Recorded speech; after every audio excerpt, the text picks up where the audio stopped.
Hello everyone and welcome back to a year-ending edition of every animated movie of the year. That is correct, this is our final episode of 2017, and today we saw Ferdinand, but we also saw Leap, and we also saw The Nut Job 2, Nutty by Nature. Wow, they really went with that title, huh? Okay.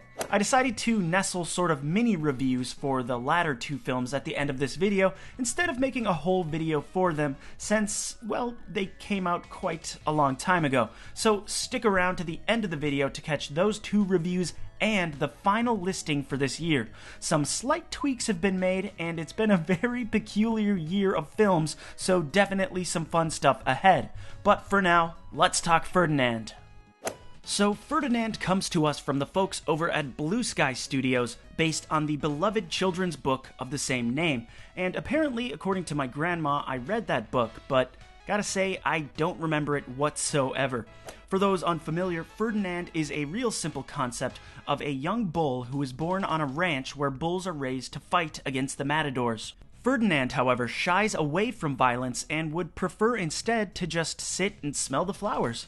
Now, this tendency was all well and good when little Ferdinand was just a runt growing up, but once he does grow up, Ferdinand doesn't just become a full adult bull, but he is a freakishly huge bull that seems to dwarf all the others.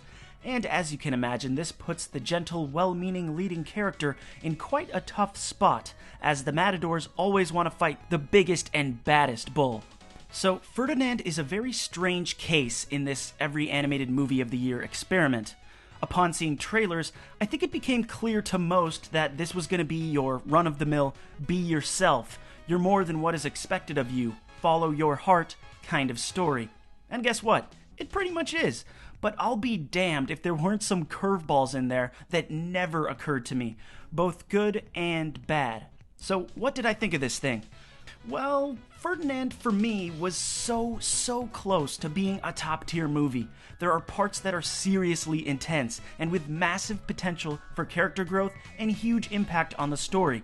But many of those moments are undercut by meandering side stories and wacky antics. Parts of this movie I actually genuinely loved, but other parts I actually genuinely hated. It's a weird feeling which left me perplexed at the good ratings I'd been hearing about for the film. Now, this is a non-spoiler review, so I will keep things vague, but one thing I loved about the movie that never occurred to me before going in is simply the reality of it all. Here's what I mean. Simply by nature of making a story about fighting bulls, you get a pretty dark story. Sure, the trailers look cute and colorful, but for us, being humans in this world, we know what the reality is for bulls. They're expected to fight and charge and be aggressive, and that harsh reality is totally addressed in this movie, which was seriously ballsy. I saw this movie with my mom, and she said that she felt it was a little bit too dark, and the idea of what happens to a bull who doesn't want to fight is probably too dark for kids. She might be right, but for me, a grown-up who does have an idea of what happens to those less aggressive and willing bulls, I kind of relished in that darkness and felt riveted by the story as a result. It had me really worried on Ferdinand's behalf. Cena delivers a wonderfully warm performance, and Ferdinand becomes one of the most likable animated characters put on screen this year. My favorite character in the movie, however, was another bull who grew up alongside Ferdinand named Valiente. He at first seems like your general bully type of character. You know, grow up, Ferdinand, you sissy, go smell some flowers, you wimp. But soon, Valiente's prodding starts to feel really logical from our human point of view. At many points, I was internally shouting, "Just listen to Valiente, Ferdinand! Don't you get it?" Now, I would love to say that these bleak concepts and stirring conflicts in Ferdinand's story compelled it to greatness. But sadly, there are so many aspects that are crammed into the film that just deflate all of the steam that was built up. A 7-minute-long twerk-off against some German horses comes to mind. We are literally in the midst of wondering if Ferdinand is going to become a steak, and then twerking with horses. Seriously, removing the horse characters from this movie would have helped a lot. I know, this is a movie for kids too, and kids want those twerk jokes, kids want those fart jokes, kids want those butt jokes. Except, here's the thing. No, they don't. If you will all indulge me for a moment, I'd like to go on a bit of a tangent here. I will have been doing every animated movie of the year for 2 years now, and there seems to be one constant. The filmmakers appear to think poop, butt, fart, and twerk jokes are the end-all be-all of humor. But I've been in the theaters for every one of these movies, and I don't even hear the kids laughing at that stuff. I've heard more kids laughing about something like the silly water antics in Moana, or even some simple slapstick humor in something like Kung Fu Panda, or just a great, funny voice performance by someone like Kevin Hart. Oh, I guess he ended up pooping. Look, the point is, you don't need the butt jokes. Let your clever visuals be humorous. Let your characters be funny. They don't have to fart. And twerking to Pitbull? Well, that's only gonna date your movie and not hold up whatsoever.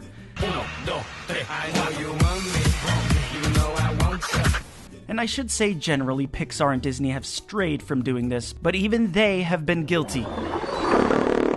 So back to Ferdinand. Even though that rant I went on was largely an unrelated tangent, it does have relevance to my point of view on Ferdinand. You see, I know why Ferdinand got good reviews. You can see the quality in the film. It looks beautiful. John Cena's performance is commendable. It has a magical and larger-than-life score, and there are some heady themes while remaining family-friendly and relatable. But for me, the movie indulged too much in the twerk butt mentality, and it sacrificed a lot of what I feel could have made it really special for a scene of hedgehogs driving a car. And while there literally is a scene of hedgehogs driving a car in the movie, I mean that more symbolically. I think the film could have been funny in and of its own characters and world, but instead I found myself completely checking out of scenes and waiting until the actual story came back.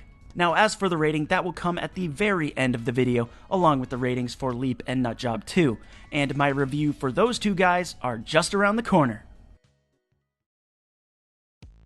So, the Nutjob 2, Nutty by Nature. If that movie title doesn't give you an idea of how good this movie is, well, maybe the following shortest review in every animated movie of the year history will. I'd like to start off by saying I never saw The Nutjob, but I've always kind of wanted to see a sequel without seeing the original and judge it on its own merits, so that's pretty much what went down here. And if Nutty by Nature is any indicator, the original Nutjob has no business having a sequel. Or should I say, squeakquel? Anyway, I of course will assume that the first movie must have been way different and much better. My lack of seeing the original also caused me to miss the reason of why this main squirrel is purple. Anyone know? All the other animals are natural colors. Also, I was never told why there's a pug rolling with this crew of wild animals. Like, I'm pretty positive they covered that in the first movie, but maybe just mention it quick in this one so people know. Anyway, this film's premise couldn't be simpler, and that's not necessarily a good thing. The evil mayor of the city plans to build an amusement park in the park where the animals live, and they have to fight to save it. And that's exactly what happens in this movie. It's literally an hour of Looney Tunes-style antics of these critters fighting construction workers, pest controllers, amusement park guests and employees, and the evil mayor himself in silly ways. All told, there's just really not a movie here. It feels like a filler episode in a long-running 90s tune, like a mid-season episode of Garfield and Friends. Which is fun in its own way, I guess. I watched the trailer for the first Nutjob movie, and the animation certainly has come a long way, which is cool. And the movie actually felt strangely well written from the humor side of things. There were some really nicely written jokes that were funny in their own regard, with no help from butts or farts. Of course, this movie is full of farts and butts. Oh, sorry. But there are some quality jokes too. Will Arnett, in addition, and as always, is charismatic and funny in the leading role. But ultimately, the well-written jokes that were few and far between didn't really hold the movie up. So even though it didn't really have a film feel and felt like a filler episode, it made sense in its simplicity and had a few well-earned laughs, and wasn't completely aggravating and confusing like a few other entries from this year. So, moving on. We also saw Leap, also known as Ballerina when it originally released in France. Having seen it, I really think Leap is a better name. Can't speak for the exclamation point though. Leap is the story of two orphans from France, Felicie and Victor, who escape their orphanage and abscond off to Paris. Felicie wants to become a ballerina and Victor wants to become an inventor, and respectively, they both set off to pursue those dreams. Trials and tribulations ensue. Now here's the trick with Leap. Unlike movies such as Ninjago or Nutjob or even Ferdinand, Leap never meanders. Leap has a clear story to tell, and everything it does is deliberate and a part of sending you on the journey. The characters' motivations are clear, the protagonists grow and learn, and it feels good to see them succeed. The characters we don't like get their comeuppance. There are moments of humor, tension, sadness, and just in general, all the pieces that add up to a competently told story are here. But that's also the problem. You see where I'm going with this. If you've seen these sort of competition performance movies before, or even any sports films, you've seen this movie. There are so many competition movie tropes chain-linked together in Leap that it feels almost entirely devoid of originality. Especially if you're someone who likes dance movies, almost every single thing in Leap is something you've seen before in Save the Last Dance, Center Stage, Step Up, or take your pick, really. It's kind of a strange thing because by the end of the movie, you're like, that was a nice movie, but then you realize it's only because of this sort of familiarity. I came down on The Secret Life of Pets for this same kind of thing, and some say every story has already been told, but therein lies the key. You've got to add your own spin, your own flair to these time-tested frameworks. And then Leap is just like, but do you? Okay, allow me to expand a bit. Here are just a few of the general recycled things that pop up in Leap that you've definitely seen in other competition-style movies before. The hero has an older, gruff and grumpy mentor who walks with a cane or some other injury. It's later revealed that that mentor used to be a legend in the very same sport that the hero is training in. The struggling hero has a best friend or friends, and they're all trying to succeed together. Once the hero catches their break, they get swept up in the success and temporarily forget about their friends in lieu of some new popular ones. The hero is constantly competing with this rival, who throughout the film seems almost evil, but in the final competition, the rival will emerge sportsmanlike and either help or commend the hero. Okay, I could go on with these. There are dozens in this movie. They're kind of just daisy-chained together. But even that said, these things are tropes for reasons. So, like I said, at the end of the film, you still do kind of say, that was nice. But another thing I had trouble with in this movie is the lead character, Felicie, who I found completely unlikable. She was rude and ungrateful throughout pretty much the entire story. She was a dick to her best friend, who continually broke his back to try and help her. She was cruel to her teacher, who was literally giving her free ballet lessons, and she was willing to lie and steal to get what she wanted. And in the end, she did. So, though she had some redeeming qualities, at the end I was kind of like, good for you. Maybe that's why the bad guy literally tried to murder her with a wrench in the end. Yeah, that happened. Leap makes great use of modern music, though. The juxtaposition of Carly Rae Jepsen or Demi Lovato with late 1800s French ballet seems like it should be a blunder, but it just kind of works.